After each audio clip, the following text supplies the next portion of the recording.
Hi, well, we're taking a little bit different direction this time with the Model Railroad University, and we're looking at the peninsula that I'm going to make as a part of my West Bottoms, Kansas City Railroad. And my original concept when these modules were built was about 2 houses ago, so obviously it's changed a bit. And as with most model railroads, sometimes they just don't transcend between one house and another. And that's the same thing here. They were built to be a mountain railroad, and now it's going to be Kansas City Bottom. So we're going to have to change my thinking a little bit. I'm not an artist, and I tend to think in straight lines. And so I asked Larry Patch to come over today and talk with me a little bit. He's a local artist here in Kansas City, and I want his artist input on what he thinks I ought to do with my straight line peninsula. So Larry, welcome to the house. Well, thank you, Miles. All right, we've already been discussing a little bit, so we'll just catch everybody else up. I've got my buildings lined up. I've got a nice city street here, and you went berserk because you don't like it. Well, you got your ducks in a row. That's what that's called. Yeah, okay. And I mean, you know, there's nothing wrong, whatever. There's no cut and dried rules, but there are some certain things that might enhance this much more, because when I come in and I see a row of buildings, I look up and down them, and I keep looking up and down them, and I'm not sure which one my mind wants to focus in on to look at the detail. So I like to break things up into, it's the old break it up into mini scenes. Okay. And everything, yes, you are very straight. Pretty straight arrow, so what can I there say? you go. The track's on one side, these buildings run down the middle, there's more track running down the middle, and then there's a row of buildings, and then there's the end of the world. Yeah. But you were asking me what I thought might enhance this area in here as you come in, and I think it's a great idea to come in and you feel like you are in the Bottoms, because the Kansas City Bottoms are full of these big giant old great brick buildings. Some even still have the names on them, the Plow Company and things like that. But I think what might help, just as an idea, is to break this up into mini scenes. You were talking about putting in a curved building down here, Right. the Western Auto Building, which would be great. Well, I think everybody can see. This is the view now the viewers have of what the railroad looks like when you first come in, first see my railroad. You're coming through the open door there. And I've got that big hole where they can see you through it. I'd rather have a building there to block that view so he can't see what's over here, or she can't see.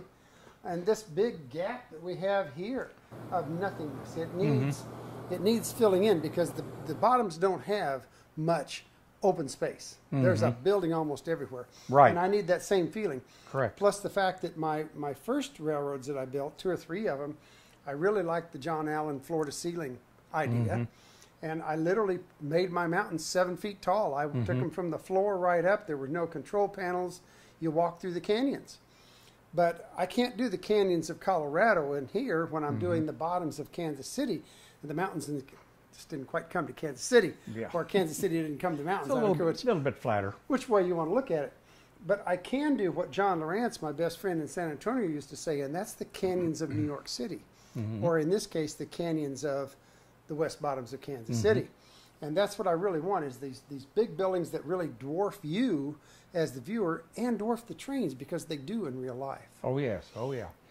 Yeah, that's a great old place just to roam around. There must be 5 gazillion bricks in those buildings. And, yes, everywhere. they are, you know, the streets are intended to run parallel with each other, but there are buildings in there that are triangular. There are buildings that are flat iron shaped, V-shaped.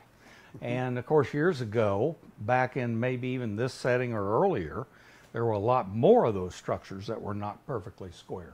Right. But I would, just as an idea to throw out at you, I would start thinking maybe you've got track running across here, and on that little peninsula, you've got it at an angle. That breaks it up just really great.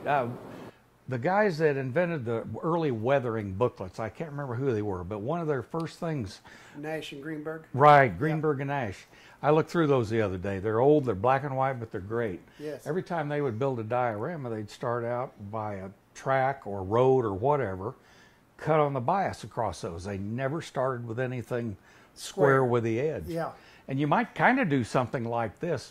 Miles, bring that big structure in the building, I think is what that is. That's going to be another structure. Yeah. Let's just cut right across here with it. You It's just a piece of stuff put it across here maybe as an idea, a diagonal here like you've got over on that side.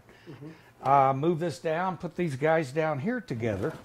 I like your idea of shaving off the sides so that they butt up like a lot of the brick buildings did. Yeah, I think that's one thing that a lot of people do is they scatter these buildings out to show, Right. literally to show, Right. excuse me, what they have, when in fact they would be jammed together. If I had paid for that 25-foot storefront, I want every square foot that I can get Sure, available. sure. So I don't leave any space between buildings. But this automatically opens itself up for a road. You wanted a road across here somewhere. It could go up here. There's room for alleyways. You build a structure of some kind, a brick structure probably, over the tracks, directly over part of the Right. tracks as a covered loading shed or whatever. But a lot of the buildings had those. You could still have a freestanding building here. You could even put it on the bias. Yeah. And, you know, it could be a junkyard, a body shop, anything. But this opens it. This kind of cuts across it. And now I kind of look here and I see mini scene here. This is a neat building, and it's enough by itself to be a mini scene. You've got a group of 3 or 4 together here. Another mini scene here, whatever this might be. I think something like that might help. Just a simple little thing, All right, like and then- cutting off the squares and putting a little angular in there. And then the Western Auto Building, which has that curved background where the or back wall where the tracks would come around and feed it on the bottom side, and it was office on the front. If I put that in here as the view block between myself and the viewers, and let that wrap around that track, then automatically we can set this guy in to kind of show, but it'll actually be a view block in this Yeah, and a section. natural being curved like that, Right. your eye will automatically come down and look to the left and look to the right. Well, and now it's But- great because now when the viewer comes in, he can't really see the yard and everything is back over here behind us. Right, He's right. in that canyon over there. He's kind of trapped, which is the way I really want him to be. I want him to feel like he's kind of dwarfed by the scenery. And the other thing is an old friend of ours, Joe Puccio from down San Antonio. I don't know where Joe is nowadays, but he was there 30 years ago. Came up with the axiom of chunkies and pricklies. And that you want the chunky to attract the attention of the viewer, but then you want the pricklies to hold his attention, to make him look at the detail and the work that you put into a model. And the layout's no different. I want him to be able to see things that are out here in this aisle Sure. and hold their Sure. attention a little bit, but I want to draw them in so they look at more of Absolutely. my railroad. So they don't see it all at one Absolutely. time. And that's perfect. And yeah, I think this will help out tremendously in making the railroad maybe look a little bit better in the long run. But at any rate, I want to thank Larry for coming over. You did You a great bet. job. And if you have any questions or comments or anything that you'd like to have covered on the Model Railroad University courses, remember the email address is info@modelrailroadinguniversity.com. Be sure and write me a note. I'll always respond to whatever you've sent in. And in the meantime, have a happy time model railroading.